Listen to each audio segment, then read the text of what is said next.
अस्सलाम वालेकुम, welcome back to my channel. It's me किरण।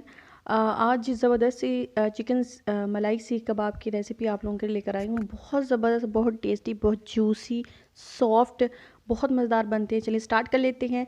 ये जो प्याज है इसको आप इस तरह से भी, अगर आप चॉपर है तो आप चॉपर में कर सकते हैं। जिन लोगों के पास चॉपर नहीं है उन लोगों के लिए ये आइडिया है कि आप चॉपर के बगैर भी इस तरह से क्रश करके और उसके बाद अच्छे से स्क्वीज़ करके और इसको एक तरह से रख लीजिएगा ताकि इसका सारा एक्सेस वाटर है वो रिमूव हो जाए।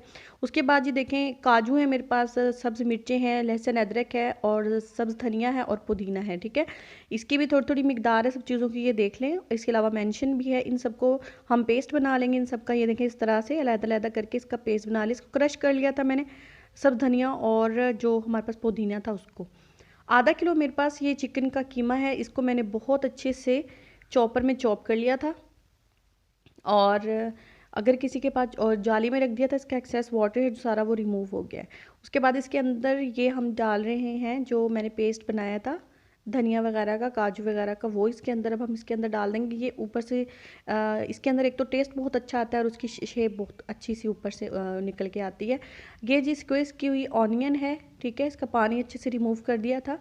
ये अनियन इसके अंदर डालेंगे और इसके बाद कुछ ड्राई मसाले जो इसके अंदर बिल्कुल ज़रा से जाएंगे वो मैं आपको बता देती हूँ। 1 चम्मच साबुत धनिया कूटा हुआ, आधी चम्मच जो नमक है, उसके बाद से ये जी मीठा सोडा था और 1 छोटी चम्मच काली मिर्च है और 1 छोटी चम्मच जो है वो गरम मसाला का पाउडर है। ठीक है, और जो मीठा सोडा है वो आपने इसके अंदर ज़रूर डालना है, वो एक बाइंडिंग एजेंट है, इसको बाइंड करके रखेगा और इसको टूटने नहीं देगा और इसके अलावा इसको जूसी बनाएगा। बाज़-औक़ात हम जब इस तरह के बाइंडिंग एजेंट नहीं डालते तो जो सीख कबाब हैं वो स्क्वीज़ हो जाते हैं, बिल्कुल पतले से बनते हैं, अंदर की तरफ उनकी शेप ख़राब हो जाती है। तो ये सुहागा या मीठा सोडा डालने की यही ट्रिक होती है कि ये अपनी शेप को होल्ड करके रखते हैं। उसके बाद 2 चम्मच ये क्रीम के मैंने इसके अंदर ऐड किए हैं और इससे ज़्यादा भी आप 2 से 3 चम्मच भी ऐड कर सकती हैं। इसको ऐड करने के बाद ये देखें, इस तरह से मलाई अगर आपके घर की निकली हुई है तो ये भी आप इसके अंदर ऐड कर सकते हैं। मेरे पास क्रीम थी तो मैंने क्रीम ऐड कर दी है। अब जी इसको बहुत अच्छे से हम मिक्स करेंगे। मिक्स करने के बाद आपने इसको फ्रीज़र के अंदर आधे घंटे के लिए रखना है।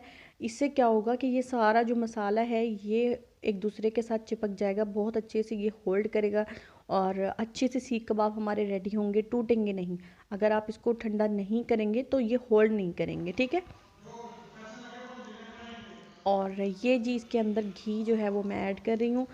अगर आप घी को आप पिघला के भी ऐड कर सकते हैं और इस तरह से भी ऐड कर सकते हैं। इसको बहुत अच्छे से मिक्स करेंगे और इसके बाद इसको हम फ्रीज़र में रख देंगे आधे घंटे के लिए। इसके साथ साथ आप मेरे चैनल को सब्सक्राइब करें, लाइक करें, शेयर करें, बेल आइकन को ज़रूर प्रेस किया करें ताकि नई आने वाली वीडियोस फ़ौरन से आप तक पहुंच सके।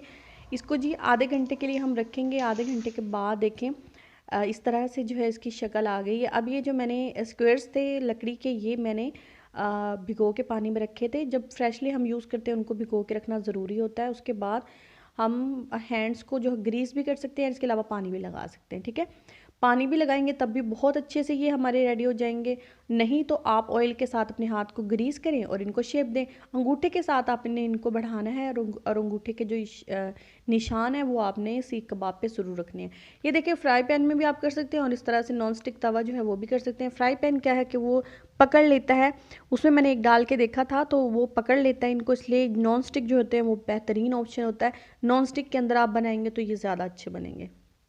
2 से 3 चम्मच ऑयल डालना है और बिल्कुल लो हीट जो होती है उस पर ये पकते हैं, वरना अंदर से कच्चे रह जाते हैं और बाहर से पक जाते हैं। तो बिल्कुल लो हीट पे आपने इनको पकाना है। 2 से 3 चम्मच आप ऑयल डालेंगी। बबल से आपको अंदाज़ा हो रहा होगा कि ऑयल जो है वो कितना है।